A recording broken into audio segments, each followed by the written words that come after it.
tugenda kuveeri buvi togenda kuveeri ogambe ate temwagala kunteekako ate munteekeko ate biki zibawo abantu abatukubira ng'alina erinnya ng'erinnya terikola business oyo yankuba yagamba bamuyita DJ Abudu n'ogamba DJ Abudu kweryo dako namugamba DJ Abudu erinnya terikola business eryo kubanga oleyo nga bakuyita DJ Abudu tukusaba busabi kyusaamuuko anoonya erinnya erirala ngali swag eno business olina okuteeka mu swag olina okuteeka mu swag olina okumakinga sure ati walimu kumalaala mu linnya lyo nti omuntu wawulira Trizy Vibes Magic Touch Silk Stewart towulira nti amumanya ga brandinga with a what with a brand naye bakuyita DJ Abudu kwero nakola business tuteeke mu swag mumanya ge tukozesa mu industry nze waliwo ba DJ benina nabo obuzibu by the way nga bo twarema okukwatagana kyali wange twogera naye twarema okukwatagana because of time management because if you don't manage time naffe tubeera ku pressure omugaga akubuuza DJ aliwa ono aliwa kino kiriwa goli eyo oli mu kukola night endala ate nga wangambye nkole ki tuteekeko ku night kwoli tegeera onkuwadde essaawa weziti oze nga wayiseemu essaawa emu oze wayiseemu eddakiika weziti kitegeera oze opapa n'okuba ebitaliiyo abantu tebafunye vibe gye balina okufuna eyo night eba eruzinga out ate bo tebakitegeera bo bamanya nze kukima sente nvaawo mulimu ogwa respect ojafuna kyoyagala mulimu ogwa respect ofuna kyoyagala ego oyagala okolere buli omu brand yo tevaayo tuli ne PM Empire Vegas chill out we basing then to the other places nabo mubamanyi naye kati kanso kenzije wano wenyini era ekyo nyosuwe kiri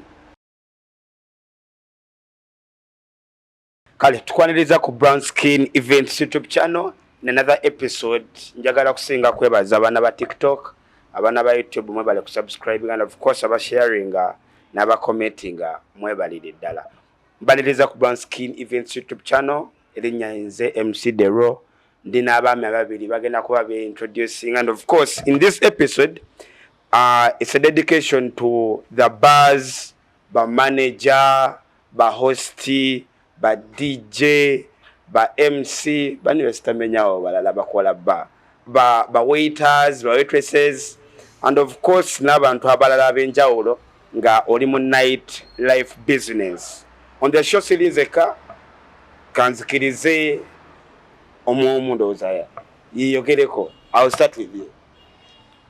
Manya gange nze Mosh Promotions. Nava mu PM Empire.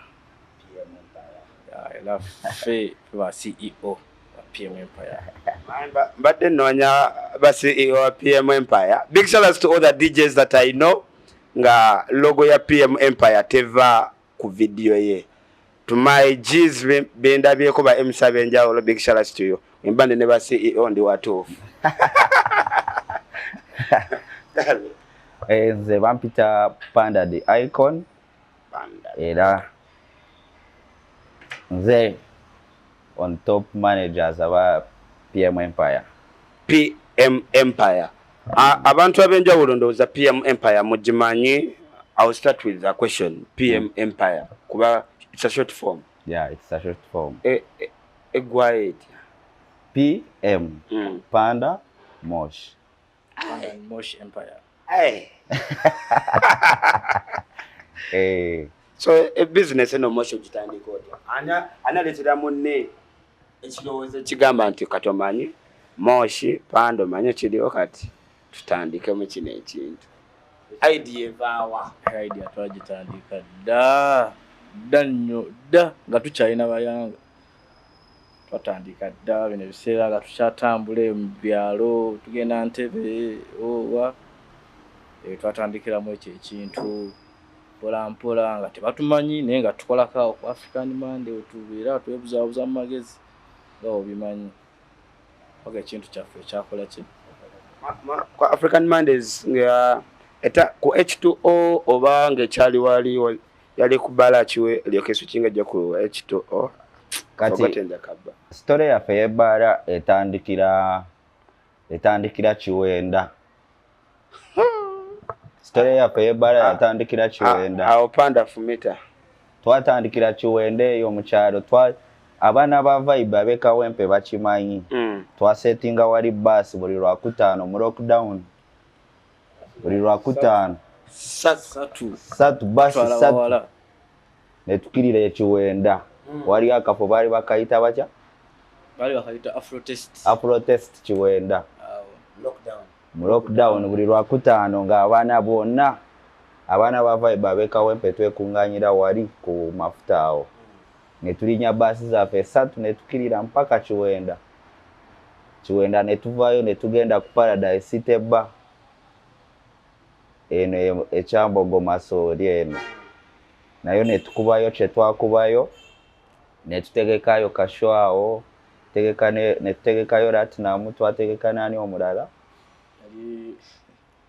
yayimba buzo beerawa Kosaini abo bali twali tutandise okukola nabo connection abo ne tubategeka kasho ne kakwata katawo ne tuvaayo ne tugenda ku Kasba Kansanga awo nga batandise okututegeera mpola mpola tujayo mpola mpola awo ku Kasba we twakonectingira ne DJ Fiki wano nga mutandikika wano Kiwenda wawa mwali mukikola with interest of money oba mwali mukikola with interest of kati tutegesemu tugenda tunyumyemu twali nga bw'olaba nti osobola okukola ki osobola otegeka ekintu just to make people happy mubeere nga buli kaseera mu connectinga n'abantu mufune that vibe.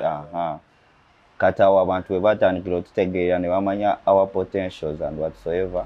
Kuba mwali mukunganya abantu bangi. Basi satu si nyangu. Basi yo si nyangu nzakubuulira. Basi satu. Kati awo ku Kasba we twakonectingira ne DJ Fiki. Then we twakonectinga ne DJ Fiki awo. Natuyingiza ku African Monday. Big shout out to DJ Fiki. Ina yakyogera ko mase. Nawe balinzo ali muko. Oyo musajja waffe nnyo. Musajja waffe ye yatuteeka mu limelight. Wonna we tutuuse. Mutandikira ku African Mondays okubeera nti buli omu akumanyi, ono akumanyi, ono DJ akumanyi, ono MC akumanyi, ono muyimba akumanyi, ono akumanyi. From African Monday. H2O kali bwe kati. Paka we bagizimba ne badrenovating amaanyi gonna nga gava ku African Monday. Buli omu ng'akiraba DJ Fiki nga credit yaffe agituweereza ffe awo muhostinga ne DJ Fiki nga already you have your name oba nga temunnabakola linnya erinnya eryo twali separate yali Mosh Promotions ne Panda the Icon ng'era poster wefuluma abaga co-hosts Mosh Promotions Panda the Icon ne mutsalawo eventually kiva ku kino ogamba kati omanyi Mosh jangu tusooka tulemu ku mmeeza we see how best we can go ani aleeta that idea manyi okwegatta gemaanyi that's right naye waliwo otuuka n'ogamba naye kati ndabira ddala we mba kikozemu ne Panda kiba kiggwa buggwe eyo idea yava ku muganda waffe gwe twabeera naye mu nyumba emu era gwe tukyabeera naye nga muganda waffe bamuyita DJ Wiz 256 Wizi oyo ye waffe oyo DJ Wiz ye yagamba n'agamba olaba brand ebeerawo solo kola brand eyo n'olina akola eyiye naye brand nga mugigase wamu esobola okukola ekyamakulu kusinga nti bamanyi Moshi bamanyi Panda naye we mugigata wamu esobola okukola ekyamakulu nnyo okusinga linnya limu ku limu so abantu babeera confused ono n'agamba oba ono ye Moshi oba ono ye Panda naye we mukigata wamu bonna bajja kuba addressinga ng'ekintu ekyo kimu so awe twaviira ne tukola idea eyo n'etambula bwekyo hosting business eno njagala tuginnyonnyolemu manyi si kye kintu ekyangu oli waba akirabye oli wagamba nti nze hostinga mu bbala nze nkola mu nightlife I know how it feels.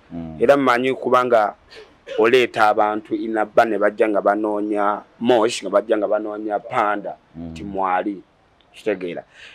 Njagala kusooka na kibuuzo kino kangende wa Mosh ekintu kino okukimaintaininga kiki otandikirako gamba nti wemba nzize wano okuhostinga in this bar kino kyentandikirako the bar has to be having this anti kati oba oyingidde mu bbaala ovudde waka nze ku hostinga soko making sure setup eri clear shegeera manye bantu bogenda okola nabo bali clear shegeera batuuke omanye DJ kigwengenda okola naye ani gwengenda okola naye musiki gwengenda okola naye shegeera bale ina kino na kino drinks mweziri wezi na ziti ono tumya ezitali ono wandika wali ne bazireeta shegeera wao kutandika nga buli kimu ekiri si kutuuka ku night ate n'otandika muntu nakusaba kino nga tekiriyo shegeera kati buli kimu n'okumanya nti weekiri kino weekiri omuntu gwogenda okola naye omwesiga sikola na muntu nga tomwesiga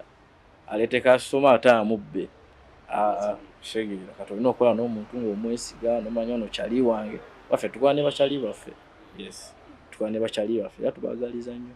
If you've just joined ndi ne ba CEO PM Empire and PM Empire you better know them. If you don't know them you better know them. Era osobola okunoonya ku TikTok ojalaba content waabwe njogera ku PM Empire kati Uncle Panda kati kino kiri bwe kiti otandika okuhostinga onomanya abantu bokola nabo ba host you have a tendency you have a variety of people that you work with tizengenda kola na Mosh nyongereko ono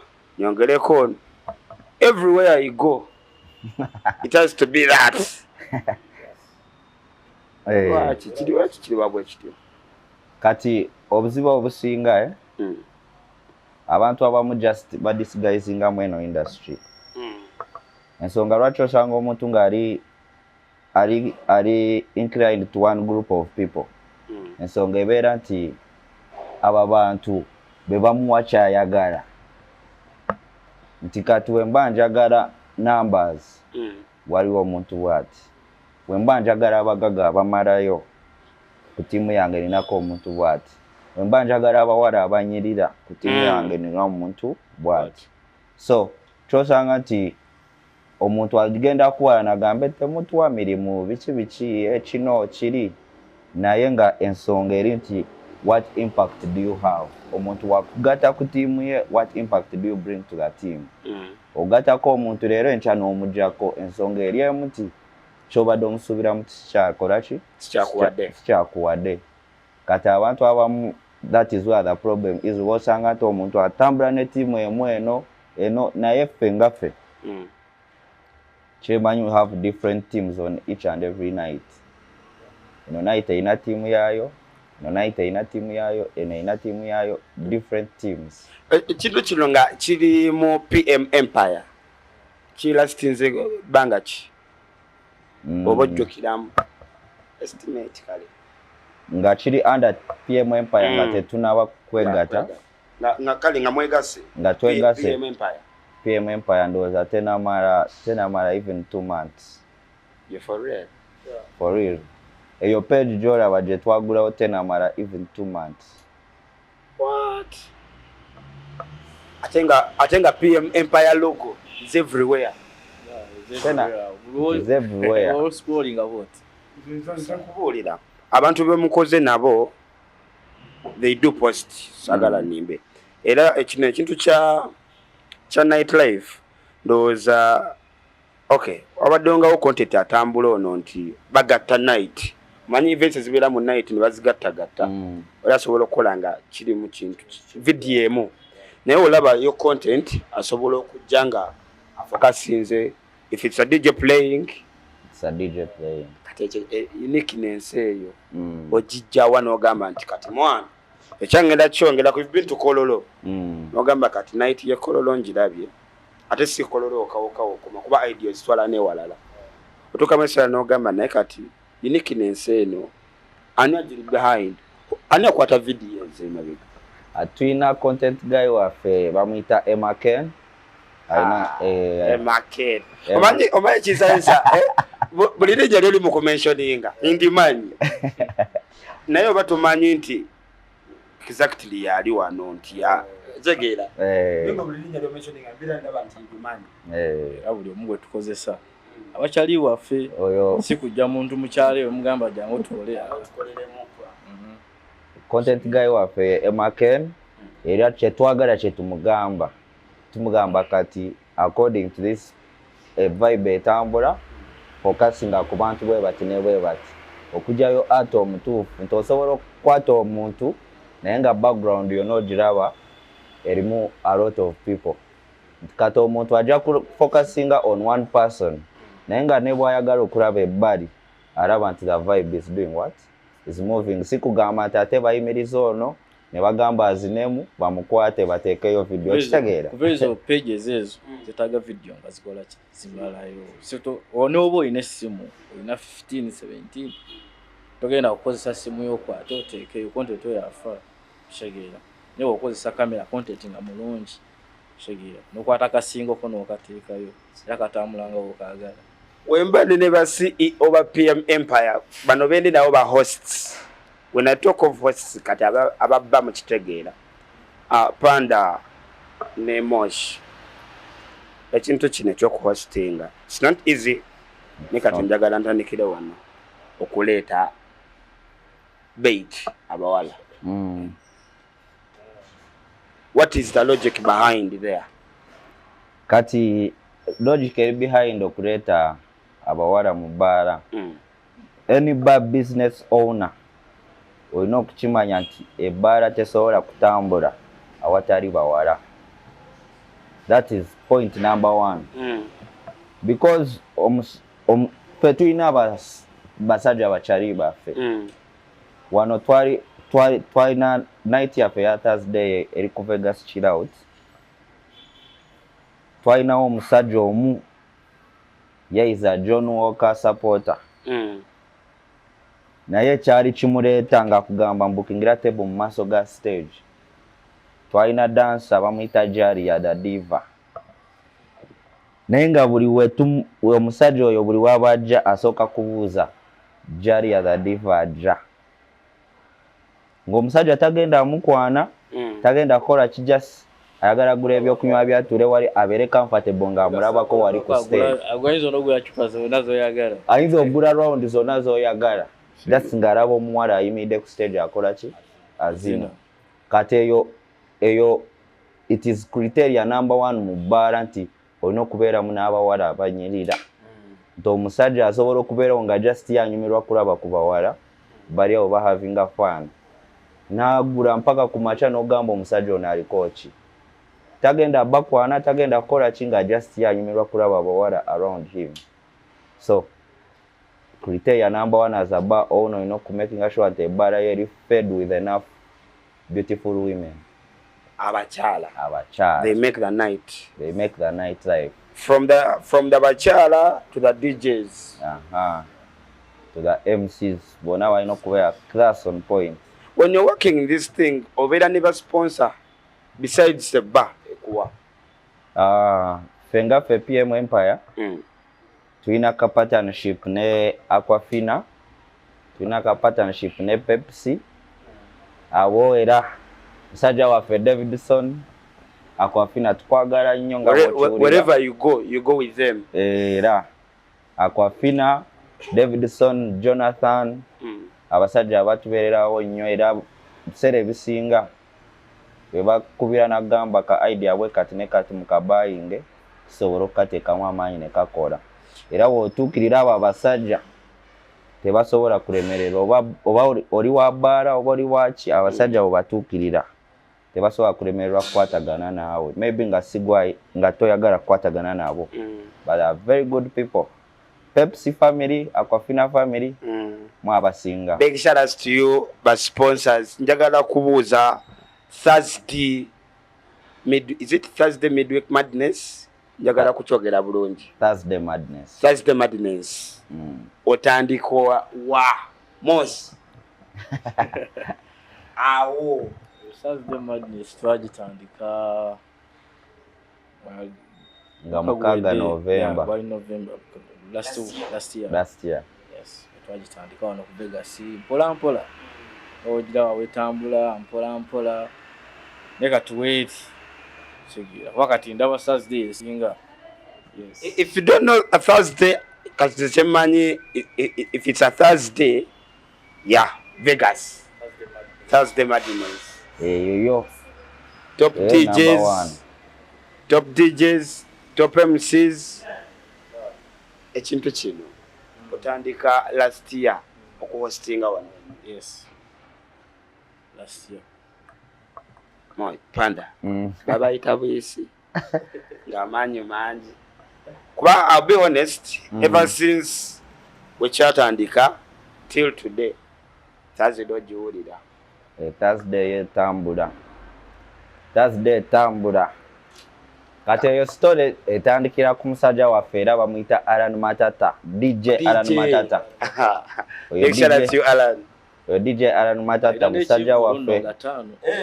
Aine Chivurunga 5 December Matata Mega Mix Show. Matata Mega Mix Show. Era PM Empire yetu yimiriddemu. Bachidi. Yo musajja waffe nnyo. Batukubirako awo essimu. Twali so into Kololo Bugorobi. Ngeno side ye waffe no tetuliyo nnyo. Yeah. So ne batukubira essimu Alan Matata n'atugamba mwanjagala mumbeereremu a Thursday kange mukamanyi tubeerengawo tukapushinge mpola.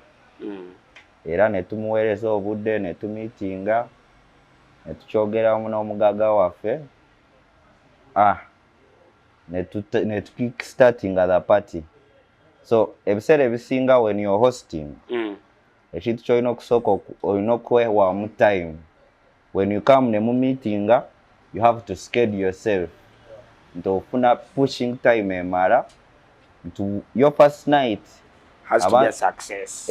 Ba host abasinga olina okukimanya nti first impression is the last impression. True.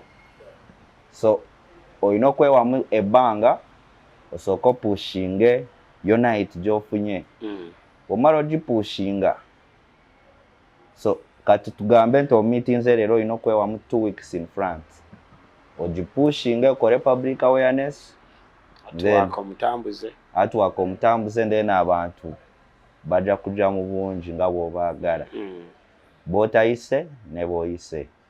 So bwekyo bwe twatandika nga 6 November last year etutambuza Thursday Madness mpaka ne kati. I just love the idea and uniqueness gyemuteka mu Thursday kuba every Thursday ajjanga ne theme. Brainstorming eyo. Omuntu customer yena anyumirwa nnyo okulaba ekintu ekipya every now and then. Buli lw'ofulumya artwork eno kuba totally different from the previous one. True. Nti kati otegese kino luno otegeka kino agenda kujja ng'agamba oba kati bategese kakikano oba oliawo ng'akomyewo n'olulala neera n'obukola difference era ajja kujja ng'agamba ate kano nako oba oliawo mwekanga ng'ali ku mulyango. So eyo different scheduling of nights zina different themes eyo aweereza customers awareness and eyo eagerness eyokukomawo akusupporting on the same night. So kiba kitegeeza nti you have to deliver something different. The setup inside has to be different from the setup last week. Nti omuntu atuuka n'alaba nti kati kino kikyuse ate kati wano bategese kaki. Aba ayita wano ku kubo n'alaba ate ku mulyango birala. Aba oliawo n'agamba kansooke mpitire wano ndabe. So eyo art in the industry yesinga keeping other customers inclined to one night. Noshanga nga kusupporting eno week akusupporting edako mpaka mwaka ku mwaka. This is PM Empire eli behind Thursday Madness at Vegas Chill Out. Era oba tojjanga oko simanyi sisobera nti gwe mulabi wange tojjanga oko unless ngoli wabweru wa gwanga. But if it's a Thursday Vegas Chill Out wano wenzija. Manyi waliwo abaagala obbukira etokose. babeeramu babeeramu. twagala tujjemu awo kiki criteria ki eriwo awo if you have to come to our board to join our team this has to be this ekyo kyo ntera nnyo kigamba aba MC ba DJ abatuyinako obusungu tetubawa mirimu awo nawo nzijjawo awo abo ba co-host nabo abagamba temwagala tuwa ku mirimu nze ntera kibagamba plainly si mu mutima mubi naye mba ngezaako okugamba what you're supposed to do to get to the team or to get to the extent we have gone so far. Nkugamba nnyo nti make sure you have impact. MC woba oyagala nkugate ku PM Empire, what impact do you have on ground? Bw'obeera ku posta omuntu asobola okujja n'agamba kangende ku Vegas because waliwo MC bw'ati ne bw'ati oba DJ bw'ati ne bw'ati oba alabye gwe co-host oli ku team bw'ati ne bw'ati.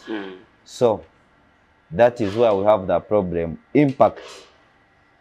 Omuntu akubira nakubira nagamba waaye nze gundi ne gundi njagala yompe ku tajjanga ku night tamanyi na weeri segira tajjanga ko mu night tamanyi weeri akusaba mulema tamanyi na we running tamanyi na we tambula support for support segira ate nayumba nno byaddala awo tebagaba mirimu ate nagenda sebo nagenda nga eno n'erinnya lyamwe mu bantu abo tebagaba mirimu baweereza ba star bokka segira naye naawe fuka star bakuwe star omuteeka ku poster alina kyagenda okwongerako segeera omuntu ajja kubeera eri ndabe twizi kankole ki kangendeyo segeera kati nkutadde ku poster kyekitambula embeera kijooteekawo omuntu gyagamba nti kati webataddeko nonobwatingulu kati wobanga toyina at least wobanga toyina linnya nga toyina manyi gagamba nti wenkuteeka ku post omuntu wakulaba agenda kujanga ne bwoba tomuyise at least kola amanyi go ku ground waliwo DJ gwensinga okwagala wano ekawempe bamuyita DJ Shidi Mr. Cocktail Party abeerawo kuteewa ekagoma naye omwana buli wemuweereza plot nemuteeka ku posta yange oyo Shidi I'm making sure that at least mubara agenda kunkubira ngambe bookingira table bweti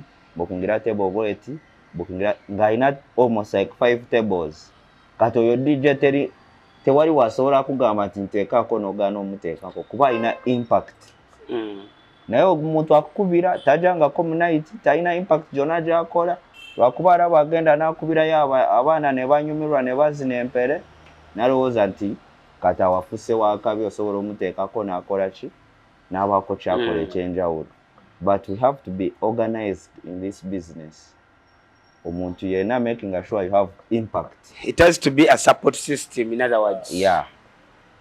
Togenda kuveeri buvi. Togenda kuveeri ogambe ate temwaga kunteekako ate munteekeko ate biki. Zibawo abantu abatukubira ng'alina erinnya ng'erinnya terikola business. Yankuba yagamba bamuyita DJ Abudu n'ogamba DJ Abudu kweryo dako namugamba DJ Abudu erinnya terikola business eryo. Bobanga oleyo nga bakwita DJ Abudu tukusaba busabi kyusaamuuko anoonye erinnya erirala ngali swag eno business olina okuteeka mu swag. True. Olina okuteeka mu swag olina okumakinga sure nti walimu kumalaala mu linnya lyo nti omuntu wawulira Trizy Vibes, Magic Touch, Silk Stewart towulira nti amanya ga brandinga with a what? With a brand. Naye bakwita DJ Abudu kwero nakola business. Tuteeke mu swag mu manya getukozesa mu industry.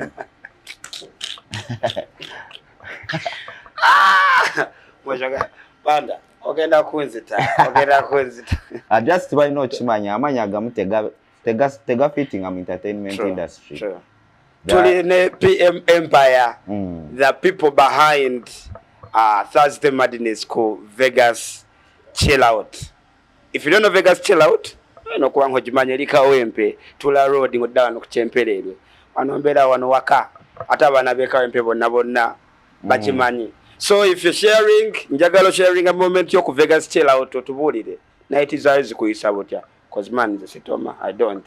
I do come here, I do support. Sajja mbera amate mbadde nze nkumanyi naye nga simanyi omanyi bino ebintu byeko omanyi balina kye bagamba so wawaagwa. I've been here ate ngamba laba naye nga ngamba who is really behind this night era kyamukisa munene okubanga ndi nammwe PM Empire. I want to ask nga mukola criteria aba DJs chicha mutandikirako okulaba impact nga yeri awo nti erinnya weriri night eno kubanga mushafolinga abantu abenjawulo kiva kuki kimubesingirako ne mugamba nti kati fenga PM in this month mubana schedule bwetu nogamba ku timetable yange yaguno omwezi gwonna kigenda bakirwaninga batya kati eyo schedule okubeera nga tukyusa ba DJ ebiseera ebisinga buli DJ goteekako abeera ne crowd ey'enjawulo osobola oteekako Trizy ng'alina abantu be n'oteekako Silk Stewart naye agenda ku attractinga abantu be n'oteekako Roger ng'alina abantu be n'oteekako Rito ng'alina abantu be n'oteekako Magic Touch ng'alina abantu be kati those different people b'oteekako buli wajja wano na having a fun agenda kukomawo even the next day ne bwoba nga ono DJ taliko wajja kujja ku Trizy aje next time waliwo Silk Stewart anyumirwe yajeruwa nga waliwo Nimrod akoleki anyumirwe kati byonna akoleki abigatire wamu kati umusange nga katafuse regular customer eyali yajja kusupportinga Trizy yeka atafuke regular customer nga aja on a daily because of one person tiyaja na having a fun kati nagamba kati kitegeeza Thursday ekwatewa e Kampala ku Vegas chill out ekintu kino kakitunuze the MCs nga mmwe ba organizers when you're looking for the MCs aba night abakola ku night okay muyinza obeera ne ba group MCs into your house unabantu use if I have to host here has to alina okubaako ku night okuleeta mu ba MC abalala obeera otunulidde nti he can manage the crowd oba osooka n'omuleta n'ogamba kati jangu tukuwe otukube asibuli nti siti buli MC asobola okuba crowd era ekyo nkibagamba nnyo nze omuntu ali so plain bana bangamba MC mubaleeta wano bamusirana bwebatuulamu nze nkugambirawo nze waliwo ba MC bemanyi nga MC wakabi naye omukwata n'omuteeka ku night n'atuuka wano crowd n'emutuulamu bweti ng'ayogera nga teri response ate wome crowd wekuviirako bweti nedda ku byayo eyo night eba egenze MC alina kubanga asobola buli ki tayi tuba omutadde ku ssaawa 8 omutadde asembayo agenda sooka kiringa ne DJ shege DJ asooka n'asembayo bamanye endongo shege watuufu yes DJ asooka n'asemba shege opening set wa vibe shege baba batuuseyo dda wakati waliwo abantu abakuba opening set zikoona ssaawa 6 musanga ali BPM ya 10 nugamba katono opening set mazima mu BPM ya 10 onoonyayo ki opening set ati se chamanyi mukago ino kuba mu 85 84 83 olina kubeerawo mu opening set ego okuba opening set n'osanga ssaawa mukago oli mu 10 oliko obuzibu ekitegeeza ssaawa 7 ojja kuba oyambuse piano 10 ano kati waliwo agenda okugamba kati ffe BPM ya 10 ffe ne waffe eyo wammwe eno tuli mu kwogera eno waffe okitegeera buli omu ng'ozimba night erina okuflowinga if the night doesn't flow then abantu bakoowa mangu wozinisa abantu ssaawa 6 ssaawa 7 ssaawa 9 ojja kusanga buli omu adda waka ojja kwebuuza lwaki ebbala yange tekeesa lwaki ebbala yange abantu tebatuusa ssaawa 12 because of bazinisa nga bukyali naye night we flowinga at least ssaawa 8 DJ gwe tuyita guest ng'agenda okuyingira nga at least sawa 8 oli mu 9.5 95 bpm at least awo ono ajja atandikirawo n'asooka abasimbula n'ayambuka agenda okwambuka zigenda okukona sawa 9 kitundu ng'epiyano agenda alizanya 9 kitundu mpaka 10 kati DJ asembayo oyo abeera so tricky abeera wankizo nnyo kuba ogenda kuyingira guest amaze okuba abantu bonna bajjudde mu baara vibe ekyali waggulu okuba eddakiika 2 ng'abantu bonna baweddemu kitegeera so DJ asembayo olina okuba ng'olina touch a different touch ng'otuuka ne balaba nti tetunazina tetunayimba tetunakola ki tetunawulira kintu kyonna kati eyo feel ya music erina okuba totally different gwe DJ asembayo si kujja era nkigamba nnyo ba DJ oba ng'oli ku night beerako ku night kuva ssaawa nga 4 paka ku makya omanye DJ abadde asooseemu azanya eki DJ wa 6 ku 8 azanya eki DJ wa 8 ku 10 azanya eki kati gwoje ng'olina different test naye ogenda kujja ssaawa 9 n'eddakiika 5 nga guest amaliriza oteekeko otandika okuzanya ozanye either opening set bye bazanye either middle set bye bazanye kiko wenyini oli mu kyogera nti you'll find DJ avuddeko azanye endongo yeemu ne DJ avuddeko azzeeko azanye endongo yeemu n'abaddeko obuzibu buvaawo obutakeera mu night ba DJ abamu beefuula ba star ojja ateekako DJ ssaawa 6 ajja 6 kitundu osegeera ba DJ nze waliwo ba DJ benina nabo obuzibu by the way nga bo twarema okukwatagana kyali wange twogera naye twarema okukwatagana because of time management because if you don't manage time naffe tubeera ku pressure omugaga akubuuza DJ aliwa ono aliwa kino kiriwa goli eyo oli mu kukola night endala ate nga wangambye nkole ki ntuteekeko ku night kwoli tegeera onkuwadde essaawa weziti oze nga wayiseemu essaawa emu oze wayiseemu eddakiika weziti kitegeera oze opapa n'okuba ebitaliiyo abantu tebafunye vibe gye balina okufuna eyo night eba eruzinga out ate bo tebakitegeera bo bamanya nze kukima ssente nvaawo njagala kati kino kibuuza to be honest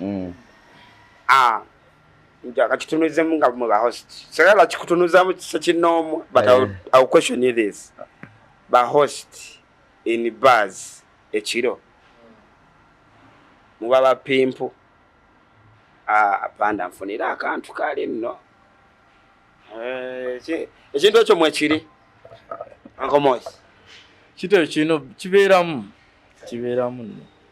yes nekyalumu kibeeramu nekyalumu panda kiba kinobaamu kibaamu yes omuntu kuba ojja kubeera nekyaliwo namanyiye nagamba mwana oli akantu bangamba mubamu ne zibagamba shuwalala era waliwo bwoba omanyi nga yo okimanyiye kasita omutemyako nti kode omusajja waali omuntu ajja kukubira mwana njagala tebo wano na wano naye olinawo kukatambula mugamba gwe twali buzimu gyakukola ki gyakukolako era agenda kutuuka nga buli kimu kirikirya waliwo n'abasajja ababuukinga tebo nga ganzi nti laka abakyala waliwo booking anagamba nterako ekintu bweki ne bwekiti naye njagala kujja nga olwedde ku tebo waliko ku vibe n'omuteerako abaana awo n'asanga nga olwedde bali mu vibe n'ayingirawo oyo asobola okunywa mpaka ku makya anywa round zonna z'oyagala mpaka ku makya kuba kati bali abaana babeerawo nga bo just appetizers night business njagala kubuuza Panda ne Moshi omuntu yantandise okuhostinga what could be the least budget nti bana tusandikira ku budget yena ekyo ekintu ekyo ebiseera ebisinga kiba kyakuteesako nti it is according to where the bar is located. Ate ekirala abagaga abasinga kye balina okumanya, the least you put, the least you expect. The much you put, the much you expect. Ng'ojja n'ogamba ngenda kukuweereza $5,000. $5,000 nga njimanyi nze ffe nga PM Empire nga tetunatuuka mu bbaala oba mu kifo kyo tujja kuba tugakoze oba tugaddabolinze. Siraba lwaki mbeera ku pressure. Kitegeera? Naye bwe nzijja n'ogamba ngenda kukuwa obukadde obwo 4. Njagala kino, njagala kino, njagala kino, expected sales ziri bwe ziti, kino kiri bwe kiti, kino kiri bwe kiti. Ngenda kubeera ku pressure kuba ompadde sente eki nyingi. Ate zino komawo. Ate zino okoma, ate zino kubeera doubled. Kitegeera? So buli wooteekamu nnyo ofuna kinene. Buli wooteekamu kitono ofuna kitono. N'obutafunirako ddala. N'obutafunirako ddala. Ogenda oteeka $5,000. Naye ayagala kufuna ki? Ayagala kufuna kingi. Kitegeera? Ekitaliiyo. Olina okuteekamu nnyo so that ne ttiimu gy'otaddemu ekimanyi nti ogitaddemu nnyo erina okukola bukubi okumakinga sure nti buli ky'ogitaddemu kikomawo. Naye buli wongamba $5,000 nze ngenda waka n'enkiiringa nga nkimanyi wengenda otukira ku bbaala egyo zikomyewo oba ziri doubled. Kati mba sifaayo oba ndeeta tebo emu oba ndeeta tebo 2 nezinywa kakadde plus zezo sente ezo zompadde. Kitegeera? Naye buli wonteekamu sente nyingi nina okuwa ekingi. N'okuwa osiime sibira kumpa ate otandike nawadde mbasuubiramu ki. Kitegeera? Zakuwadde zitakola. Era abantu abasinga ba owners baagala bakuweereza obusente butono ate baagala kinja kuweereza expectations zonna n'owulira nga n'amaanyi gakuweereza. Agamba ente tebagiwa bikuta bimala ate baagala evemu amata amangi. Era nze era abatulaba bakimanyi. There are many gigs that turning down. Kati so far tuli mu gigs eziri almost 20 gigs nga tuziturning down. Why? Because tezina kyezikola ki kyezigatako kyamaanyi. Omuntu akukubira n'akuweereza pulaani n'akugamba kyagenda okuweereza n'onyenya n'omutwe. N'ogamba kansigale wano wendi kuba nfunawo ki kyenjagala. Ate n'ekirala gwe nga host okukwata nights ennyingi si kwe kukola ennyo. Oba DJ okukwata nights nyingi si kwe kukola ennyo. Leka naawe. Kyekyo. Abamu bafa sente. Abalala bafa sente naye consistency. N'ekiba kitumba. Consistency. Ogenda kukwata olina night ku Monday, olina night ku Tuesday, olina night ku Wednesday, olina night ku Thursday, ku Friday, ku Saturday, ku Sunday. Week yonna oli fixed. Kati ngamba Monday olina okuyita abantu, Tuesday olina okuyita abantu, batuuka ne bakuvaamu. Batuuka ne bakuvaamu eno night nefa, n'eno nefa, n'eri nefa, n'eri nefa. N'otuuka nga tokyalina ddala toyinawo yadde omuntu n'omu. Kitegeera? Naye nga bw'obeera any host nights z'olina okubeera nazo in a week, the highest it is either 3 or 4. 3 or 4. The highest, but even 2, even 1 is enough. Ng'ekola. Kalina nze nina musajja wange Taufik Cloud Media. Oyo musajja wange oyo number 1. Naye Taufik Cloud Media ina night esinga ekololo ya Saturday. Naye togenda musanga nga papa agende na agende. Yeah, snap. Snap it Saturdays. Kitegeera? Yawo ku kask Snap it Saturdays. Togenda musanga nga adeno agende eri. No. Aina night ye emara. Ba host mwina tendency y'okutuuka nga abantu bamaze okukola ne babanoonya nga tebabalaba. Kankolereko ku bantu. Kolera ku bantu. Ekyo kyo. Bagage omusajja amaze okukola set. Lwaki tafuna sente ze? Sindizo zimutuukako. Era ba host abamu ekyo kyo ngenda kibagamba nga siba serumye namu.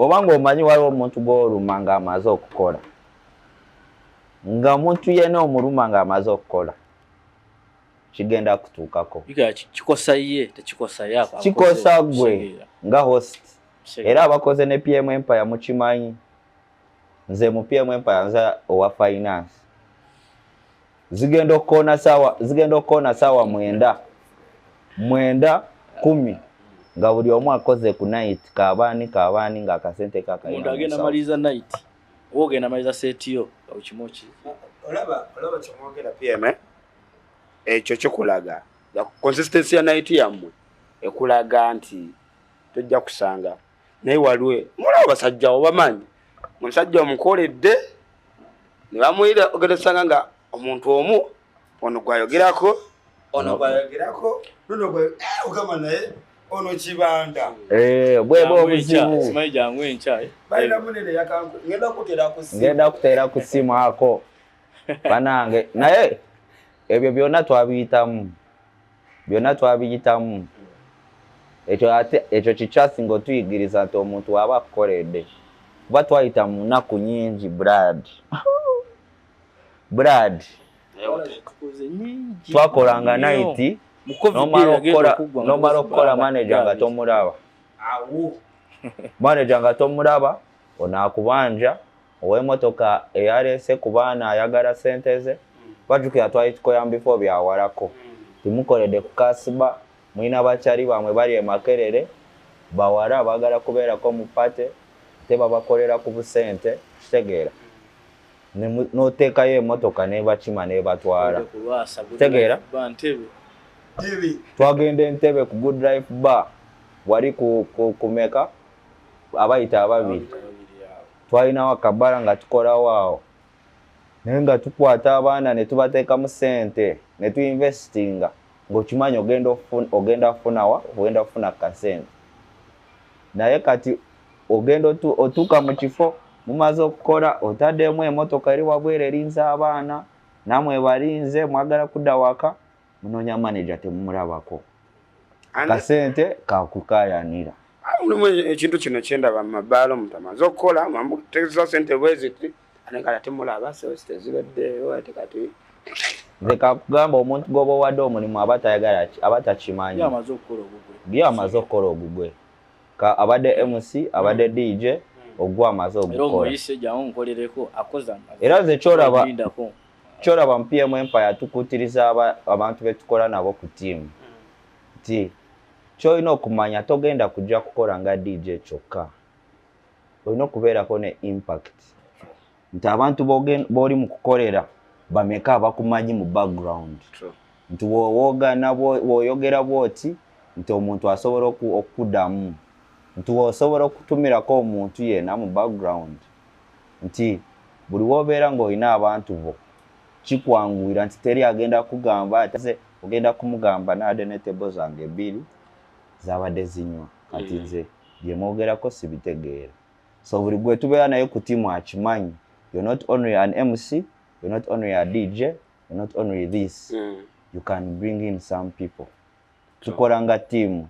Omanta ono aleseyo kino boli awo MC akubi agamba tegekerayo tebo, boli awo nakugamba tegekerayo tebo. Ekyo kye kiraga nti team is happy with what you serve them. Sasula omuntu ng'omanyiya ono ye simubanja. Tegere. Kubanga lye mukoledde n'okuhostinga. Lojjokera n'ogamba I've ever booked this person oba artist nakutaninga down. Kanawa response geraga so musiba abiri and band. Nze kankugambe ate kino kibaddewo recently ekintu ekyo kyanuma ate yali kyali wange gwe tasuubira nga nkimanyi twali opening a night waliwo night ya Friday gye tukolako ku Horace Cafe Nansana bara ya kabi ya revo yayo ya Kololo Bugorobi esinga amabala mangi e Kololo Horace Cafe ya tabu naye twali opening eyo night ya Friday. Waliwo omwana gwe naawe omulimu nga nkimanyi ono yagenda okinkolera nga kiveeyo nga bwe nkyagala. Ne muteeka ku line up nga nkimanyi ono kaali ku line up eyo opening night yewedde. Nga ye guest kitegeera ate nga buli omu eyo mu area ayinayo abantu be ng'okimanyi kati k'omutaddeko abantu bajja kubanguyira okuyita. Ne tumuteekako nga ye opening night yaffe esooka. First impression is the last impression. Ng'olina okumakinga sure nti omugaga ali so happy agenda ku countinga on mutandika okukola. Musajja ne tumuteekako nakaaba n'amaziga. Nayimirira mu parking nakaaba n'amaziga. Nakuba esimu ezo logs zange ekyekiro ndowooza namukubira emirundi egisuuka 3. Namusindikira messages ezisuuka 15. Ng'akuddamu nga taddamu ne emotion naye namukubira nga takwata. Nayimirira wabweru okuva ssaawa 7:30. Nayimirira wabweru okuva ssaawa 7:30 mpaka ku makya. Saddamu kuyingira mu bbaara mpaka ku makya. Mpaka omugaga nga ndaba buli omu jjukira wamu akatandika kukola mu bbaara empya walimu abajjonkezi bangi. Ono aboogerera, ono abacriticinga, ono akola kino, ono akola kino. Nga buli bw'olaba bayimiridde mu kasaako ogamba kati abo boogera ku night. Buli bw'olaba ng'ogamba ono ayogera ku ffe. Naye ng'omusajja ali eyo omanye essaawa ze yankubiramu esimu yalina okukola ssaawa 8 mpaka 10 yankubira 10:30. Nga yakwerabidde tosobola kuba nga wandeerabidde ngansonga ki gyakuwa ng'olina ne posta nga ne programu ogiyina ngansonga ki gyakuwa. Yankubira n'angamba nzije nkole namugyako obujja.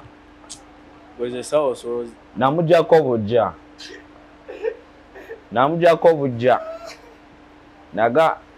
namwesonyiwa mpaka we yatambula n'ajja n'aneetondera.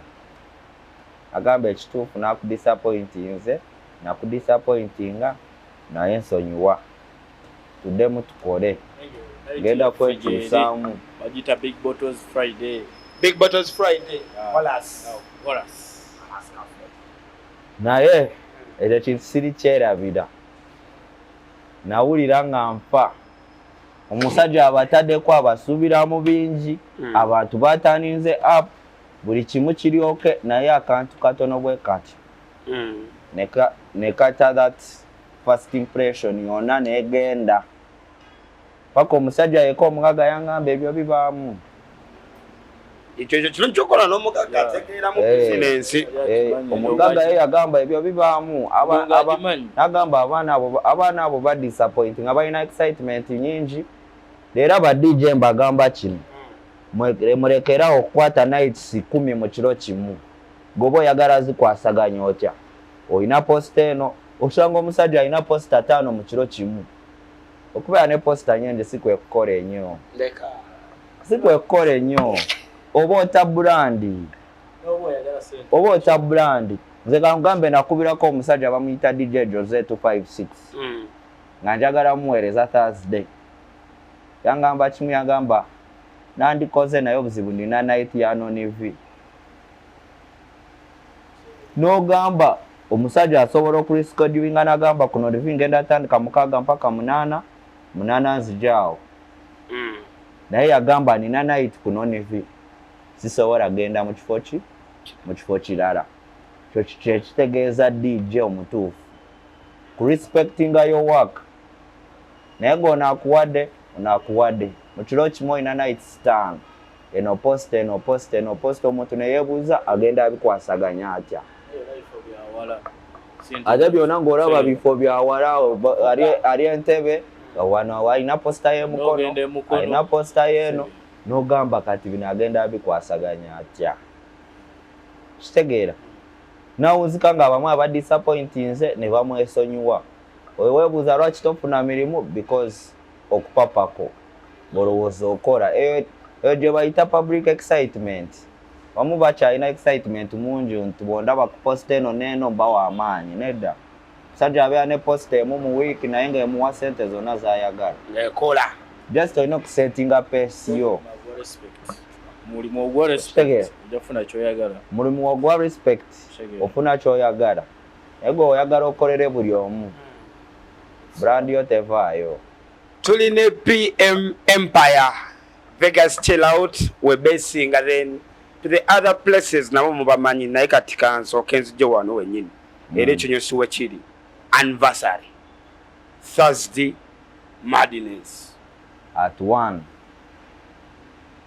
Vegas chill out Thursday Madness anniversary at 1 year at 1 year 1 year of big vibes era tugenda weza mwaka gumu Thursday Madness nga buli lunaku lusinga lulala ofumbye eki kino kyo kitokota sikisandikire kino kyo kitokota kiralamu era posta kyemanya abasinga mwatandise ozirabako zitambula mpola mpola twabafumbidde kamiro akasinga okuwooma kemugenda okamyuka mu nsiko wekalire ako kamiro mugenda kalya nga mukanyumirwa kuva wekatandikidde mpaka wekagenda ogwirayo era kyetubasaba kiri kintu kimu mutubeererewo banange kuba abaaliwo ku Kampala Fest kuba twategekawo wano Kampala Fest ekimu bakirabawo ekitambula abalabika ku Kampala Fest yaliko ba DJ babiri ne MC omu Magic Touch Trizy ne Real Kenny kati abaliwo Kampala Fest mugenda testinga ekirala ekisingako baliwo Kampala Fest mwatya sawanya twali tujudde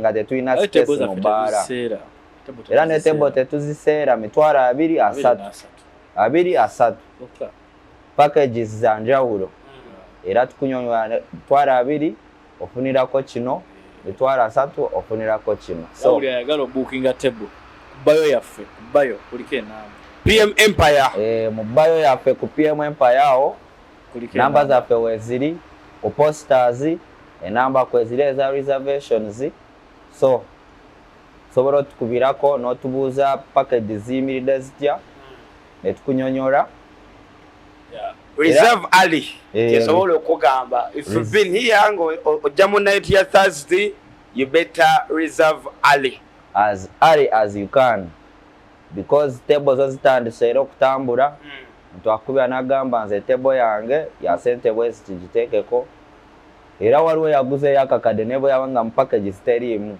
we yagambye according to the vibes zemutuwaddengamu akaku day by day nze table y'akakadde nagiguze ebeerewo mugisetting nga bwenjagala nja kujja nga anyumirwawo n'abantu bange era akakaddeko kalolwedde mu nsawo z'abakama baffe kalinda lunaku bakashoppingira ebintu byako babiteeke ku table basuubire ki kyamaanyi nnyo I'm so much positive omanyi waliwo omuntu agamba nti kino kigenda obbaawo nga emabega oladde olaba talina kiri naye kati olwedde night yoyo etambula ebale nnyo so kati ndabira ddala ku anniversary kigenda bakitya nga 13 November 13 November era twagala era abalina time abalina obudde ababaddeko mu nights kati abantu nga ba Dr. Jerry abantu nga ba Dr. William abantu nga ba Skerewu abantu nga ba Abu Gadgets abantu nga ba Marvin Tech big spenders in the party nga 13 emisana akola ka charity walk egenda tandika misana yaffe tugenda kola ka charity walk within Kawempe muleta amamotoka tugenda kuteekako ebyuma byafaawo tutambule nga tukola ka charity walk era sente twatandise doziteekayo mu accounts zaffe twagala buli muntu akwatibweko anniversary ya Thursday Madness tugenda kugulawo ebintu tugende nga tuyita mu bantu b'ekawempe ab'omu ghetto tubaweeyo bankuwadde omunyo bankuwadde toilet paper bankuwadde ki tutambuliraawo obusukaali tugende nga tutambule nga tulanga we tugabane ku buntu butonotono bwe tunagulayo ku busente bwaffe obutono tubayiseemu tubawe ku buntu so that eyo love gye batulaze naffe tugirage ku bantu bali abateesobola tubaweerezeyo ku buntu tukomewo wano ekiro pate etandikirewo era abasajja be tulina bamaanyi nnyo 13 November Vegas chill out we tuli Tokota abatamanyi line-up yaffe ya 13 November anniversary headlined by DJ Slick Stewart bwe mumanyi Mr. Handsome musajja wamaanyi nnyo oyo Slick wayiya nnyo musajja muyiiya wa tabu abatamumanyi mumunoonyeko DJ Slick Stewart naye kyemanyi buli omu amumanyi era nga 13 wali 13 wali wano waliwo DJ omukyala atopinga industry right now Mr. DJ Linda Den cyane ekyo annange cyane ekyo sexiest female DJ annange NTV The Beat oba tomumanyi ogenda ku NTV The Beat oyo mukazi golaba anyirira owakazigo ate era oba tomumanyi janga 13 omumanyi oba tomumanyi nga 13 abeerawo olyoka omanyi nti abakazi nabo basakata endongo kuba endongo n'okkiriza kuba kisajja Linda Den omukyala w'amaanyi ye mukyala yeka hostinga party e Kampala n'ekwata Linda alina branch ye ku Sandawe ku Thrones nankole nanjogere naye kale kankireke Linda Den kwali Linda Den oyo wa tabu tulina omusajja asinga bwe bayita the microphone president Mike President oyo Top Boy MC omuyiiya wali PDM photography true family eyo yonna tugenda kubeera naye wano true Top Boy MC oyo omusajja wa kabi ba MC chemanyi mwena respect mujimuwa milestone gyataddeko pace gyataddeko buli omu agiraba is a big brand naye tugenda kubeera naye ku 13 November wano Thursday anniversary ku Vegas Chill Out Kawempe Tura Road omulala bamuyita Living MC Maji Living MC sajja oyo mwana sajja ddala captain waba MC captain waffe eri mu kapiira era fraternity y'aba MC mwena abazanya akapiira mwena mujje tubeerewo ku lwa Living MC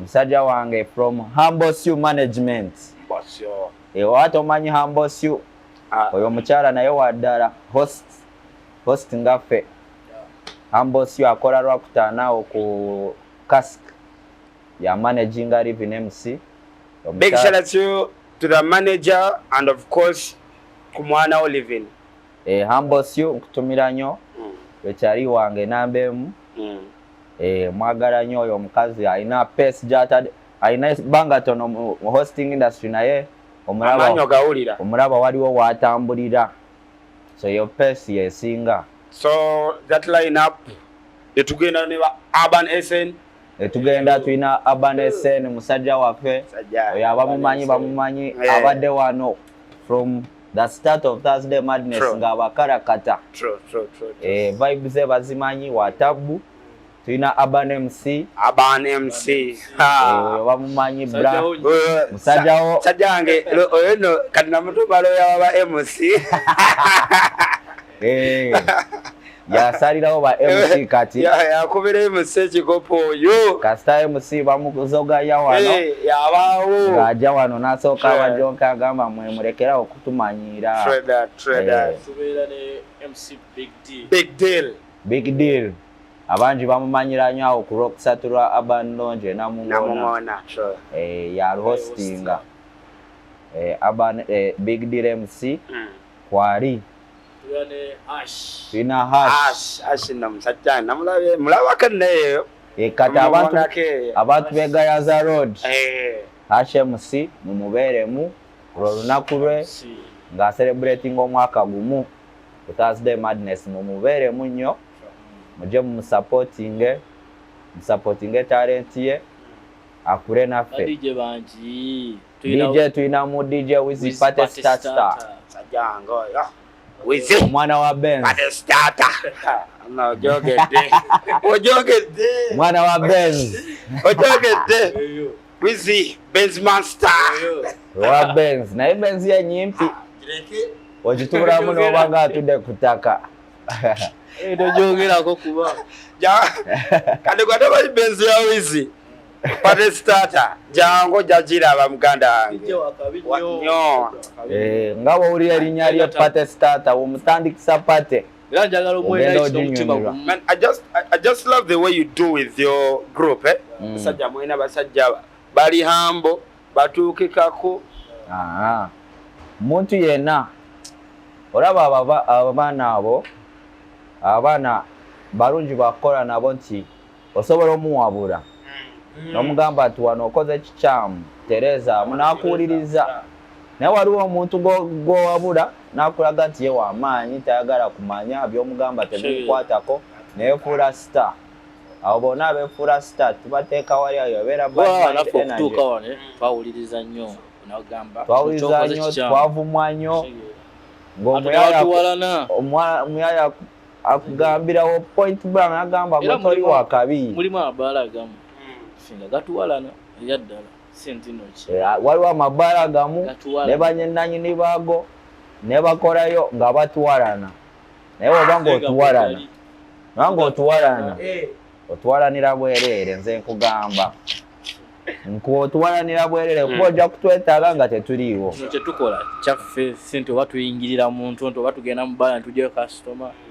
tegeera omuntu waba ng'avudde ku baala lyo n'agamba vibe nze njagadde zeeno si lutalo customer is a customer agenda kuva wano agende wali ave wali agende wali so tosobola kumpala nanze ategese ekintu because of a customer ntoba waliwo omuntu gwenjogera naye ava mu gurupu yo doesn't make sense waliwo ne gurupu z'ebbaala ezimu ze baatujjamu nengamba kati nali ndyawo nga mu gurupu manager bwati akujeemu nga manager w'ebbaala emu ne manager w'ebbaala endala n'ajjamu ono batujja mu magurupu ne twebuuza batujja mu gurupu si ne batujja ne mu gurupu z'aba MC baabwe n'abantu bonna abagikwatako ne tugamba kati mazima lwaki oba onzija mu gurupu ninga nakibalamu ne ngamba anyway ebyo tubireke anniversary nga 13 November tulina n'omusajja waffe gwe twerabidde omita DJ Gadrin the dread man yekaya ina dread munsi kenyirira nebe mukwate kumenta iringika ina kyabulako naye yo dread just ebirevu bikyamutawanya naye dread agiina naye abisuubira mwaka gujja ebirevu bijja ne tubeera ne legendary Alan Matata Mandem Matata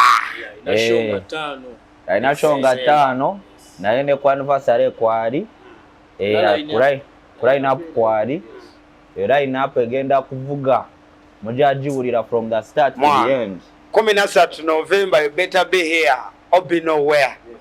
Vegas chill out Thursday Madness at 1 akatukembala njagalo babozaamu ekintu kino ekyabakazi okuba endongo kino mwakiceewa olaba abakazi abo ojja kusetitebo nga sajja bino Isajja binateka mukyala bamugyewa leero bamutulamu leero. But talent finds talent. Osobola ogenda mu kifo n'owuliriza DJ ng'azanya n'omanya nti ono DJ touch ye yanjawulo. Kati oyo DJ Shimani DJ wakabi endonga agitegeera bulungi. Ndonga agitegeera bulungi akuba endonga ensajja n'okitegeera nti kintu kyensikiriza jano kulwakuna agenda okuteeka waggulu wali bamaze kale kiyinza okujja na Badden office bibaamu I'll be honest Badden office ebaamu buli muntu agisanga naye bagenda okuwanikako ko wali oyo nawo yese ne bagamba nti kale jangu tukole DJ Shimani oyo mukazi twakolako naye mukazi wa Tabu akuba endongo ya Tabu ndongo y'ekisajja wawuma bamuyita DJ Wolfie oyo Wolfie omulaba ng'akawala akato naye brad kana kato kayimya wali ku stage buli omu yo PM ebyabanyirira byo mwabyesigaza sagala ngamedi ate wali watanyumi awo ka Wolfie kayimya wali ku stage buli omu n'agamba akakazi kana agikuba kakazi kawatabula endongo buli omu yavaayo ng'agamba akakazi ng'akakuba akazi kakuba era abakazi abalala betwagala okukola nabo wawo omukyala bamuyita DJ Hadi akuba machuwa waliwo omulala bamuyita Citegal NRG radio akuba disco ensajja bona bajja kuba bafeaturinga mpola abalala nabo bajja kujjawo mu long run nga tumaze obakolako research emala. True. Thursday Madness anniversary nga 13 tubakoola mwenna gye muli mujje kati wano we wali ekinyosi. If you've been part of the Thursday Madness ngobadde ng'okolako it's the time ojje jangu odize jangu obeewo ekyo nakikugambyeko ndowooza bajje babeerewo woba oli eyo kantunire bulungi mu kamera nkugambe ng'oli DJ oli MC oba muntu yenna nga nali nkute mu nsawo nenkuwa ku sente nekugamba jangu onkubira endongo jangu otukwatire microphone nga 13 lunaku lwo njagala ojjo ndagera avu gye nakulaga nga nkuweereza akasente nga sikulumyeko nga sikunyumiza mboozi nga tonoonyeza wantu wonna nga tokoze eki era abakoze naffe bonna bakimanya agamba kimwe abaana basasula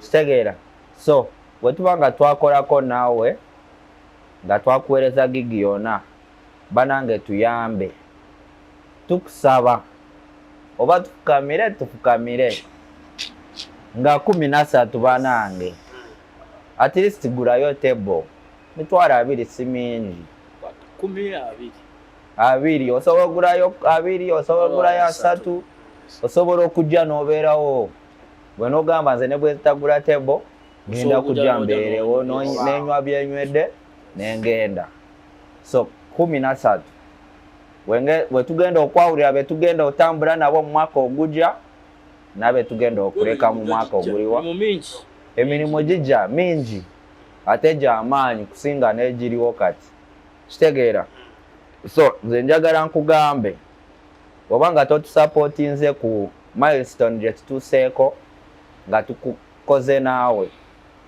then ekitegeeza oyagala otufunemu tetulina kukola ki tetulina kufunamu so tekikujjako kintu kyona okujja n'osapootinga omuntu akuwadde sente nga bwe musapootinga abadija nga bwe mwasapootinga DJ Spini aweereza emirimu awo ku Maisonnoir ne mumubeererawo n'ashininga naffe mutubeererewo tushininge kuba naffe tubawadde ku mirimu nze basajja bange mbamanyi nga in a regular omusanga once in a while akomyewo once in a while akomyewo kyekiseera kati akakadde kenakuwa ka returning ompeeyo 2 ompeeyo 3 kitegeera sikusabye kakadde sikusabye sente zonna zenkutaddemu zenkusaba kimu gulayo katebo ne bantu bonna betusuubira okuweereza emirimu abaagala bakole naffe abaagala babeere part of PM Empire ke kaseera okutulaga omukwano gambe nti nze ndi wamu nammwe nga 13 tubasaba mujje mutusupporting Thursday Madness at 1 featuring Silk Stewart, DJ Linda Den, MC Top Boy, Living MC. Tugenda kubeerawo ne performance kuva ewa Wembley Mo Foundation.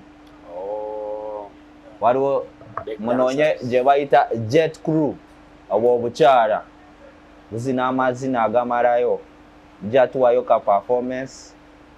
Tugenda kubeera n'ebintu bingi. Tulina surprise artist. Surprise eja. Aquafina, Pepsi, John Walker, Uganda Breweries behind.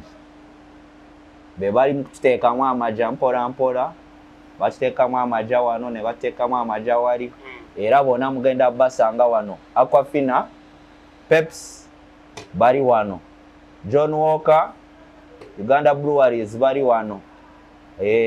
Anyumirwa ka Pepsi, ka Mountain Dew, ka Mirinda, ka Sting, bona mujja basanga wano. Amazzi ga Aquafina mugamanyi tuganywere ddala mujja basanga wano. Amazzi gajja kubaweerago ge mugenda osanga mu bbaala. Pepsi biki bye mugenda osanga mu bbaala. Aquafina nga kweri, soda ya Pepsi nga kweri, John Walker big bottles be baziyimiriddemu olunaku. Bottles zonna beer ava straight Uganda Breweries. Kitegeera ekyo bagenda yiwa wano beer tumunywe tumumalewo, baleeta omulala tumunywe tumumalewo. Pate etambule. Thursday Madness at 1 na 13 November. You better come through. And of course, gwabaddewo ku night zaabwe nga ziraba zitambula. Keep on coming. And of course, kuli ku lunaku lwennyini bakutegekedde ekyenjawulo. Linda Den, Silk Stewart, Top Boy, and of course, Living MC bajja baba featuring kuliko MC Big Deal, Urban SN, Urban, Hash, and of course, Party Starter, Jegadrin, Matata. Kati nga lwaki pale tekwajja. Ladies and gentlemen, PM Empire ojjabbo ginoonyaakaawo era genabira tagged ku buli video PM Empire. Kati waliwo bano bamwana njagala kolako nammwe nkawo tumugenda giraba message bajja zisoma, so you better be adding impact ku bo nabo basobole okugattako. Wagala okwegatta ku team na 13 bakoleki bajje 13 ojo supporting otulage ntoze sibyakuŋŋamba.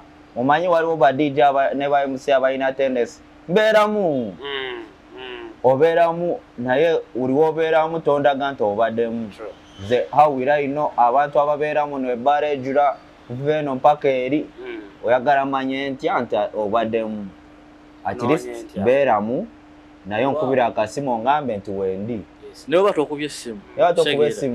Kuba waliwo ekisobo tamu kubanza ebbaala nsobola olaba ki ekitambula waggulu kitegeera. Noba kale nti ono aguzeeyo kaboto ke kajja ayitawo ndabe wekalaga kitegeera. Omusajja newuŋŋamba nti ze gundi lyali manja kukola ki ojja kuŋŋamba nti nabaddewo naye nga sisakutegeera kitegeera.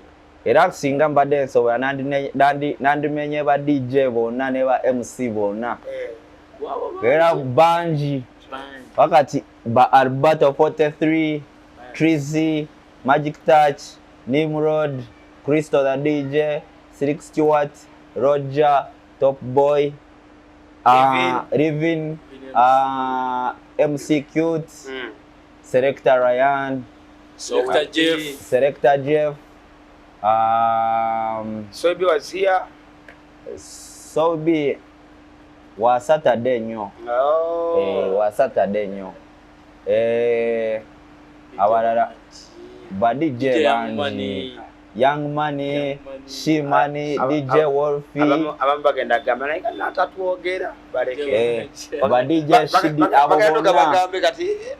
DJ Sky the DJ. Abo bonna bamanyi nti wali obaddeko ku poster ya Thursday Madness. Ke kaseera otulage ku love. Mubeerewo tugende bulungi mu maaso nga twewe emirimu omuntu weeno naffe tuba weeno. Support for support. True. 13 November anniversary Thursday Madness Vegas chill out. PM Empire behind it, and of course why not? Tugenda batu ba supportinga. Content wo mulaba sharing lo omuntu bonna bakowole bajje ku Thursday Madness. Tugenda ba ku Vegas chill out. PM Empire. Era tubategeeza next week this week kulokuna era tutegeese twagise Kampala Kawempe edition. DJ Trizy Vibes, Matata, Gadrin, Pate Starter, Abanesen, MC Big Deal, MC Hash, bonna kwe bali ku line up. Muje tukube pate tugende mass. Amen. Obusemba moss. Aw. Like kulokuna. Era bia tubawa offer. Tuwa offer zisinga. Magala kutotta bose kati. Ogula bia 5. Ogula bia 5 zilaga mitwale 2. Era buli lwakuna oba oyagala kunywa oba oyagala kukola ki beer bucket. Olwokuna ne bagamba bia 5. Bagamba bia 5 oba wakakaaga. Buli lwakuna tubaweereza offers ezisinga fenga PM Empire ne Vegas chill out. Tubawa offers ezisinga. Tabakazi tubawa sauna wa bwerere. So that mujje wemuva mu sauna muyingire mupate. Abasajja bona wadeyo mu sauna mubarete mpaka mupate tujikube. Pizza ogure mutukuwa 2. Bia tumusara ne tumuza ku 10. Ogura bia 5 ne twareje 2. Twagala bafani ba PM Empire banyumirwe. Twagala banyumirwe. Era olaba abajja abasinga mu PM Empire pate yorokuna abasinga tebanywa na bia. Abasinga ba bottles. Bottles itawali. So beer is not the main focus. Just tubatera ko ka offer nti oba oguze big bottle yo osobola okongerawo bia awo. Nebubeerawo ne munywa mpaka ku macha. Kale. Tweyanzege naye nga lwe tusayininga out jagala kutumirako abaana b'omuliro Floki, Chester, mwebala omulimu ogwo. N'abaana ba service. N'abaana ba Kidwine Feathers, aba Abasi, Isaac, Bahirare, Manager Owen, Manager Bob. Aba bonna tutambuza namwe emirimu abaana ba service by Immaculate mwebale kukola emirimu egisinga mwana tujja wano nemuyita abantu nemukola ki nemukola wamu naffe pate netambula mu maaso ng'eri massive buli omu n'agenda okuva mu pate ng'agamba it was good. Atajjangako ku Vegas jangu tori ejusa olunaku lwokuna ng'atidde security ne security yaffe nnyo. Urban Commander. Twebaza nnyo Urban Commander. Urban Commander yakulira security Jan. Tulabo security ne kubeerako beti. Yes. Wowe manyi Jan azanya nnyo abeera nnyo mu firimu z'aba Jose Chakaro oyo atambula vimba bwati ne comedy star abeerawo. Musanga wana kugara ku table wali. Tewali asobola kuzoganya nga oli mu baara wano ku Vegas chill out. Namba za fezi ziri kubayo oyagala ku PM Empire kujja kukolerako, namba ziri kubayo oyagala kutuwagira, namba ziri kubayo. To the managers ababa, PM Empire is the best slot to go. So you look for them. Olabe tumusobola lemagana era na mulemaganye. Mase mulikola. Tewali kigaana. Aso tukubira esimu n'otugamba tusobola otuula wansi ne tuteeseganya buli kimu ne kibeera on the grind. Kale ku Branskin Events bino bitukola ndozo badde onoonya PM Empire abalina bagiri mabega so nabalwa tuseeko these are the best guys to go with. PM Empire first zikulaze so you better come through ku anniversary nga 13 November tuli ku Vegas Chill Out Tula Road mudda ku Kyempererwe Vegas Chill Out bonna bagimanyi so you better come through big lineup endonge genda vuga 13 November anniversary ya Thursday Madness. Branskin era lujja kuba lwakuna nga ojulya Thursday Madness luba lwakuna anniversary nga 13 better come through Branskin Events YouTube channel sigadde nze MC Dero mwebale ddala mwebale kutulaba subscribe commentinga ate ne episode eno fuba nnyo kugiraga nga ogisharingirako munna akuba ekidongo omugambireyo anniversary tuli ku Vegas Chill Out nga 13. We sign out for today. Peace and love. Mukama batukumire. Mwebale nnyo, mwebalire ddala.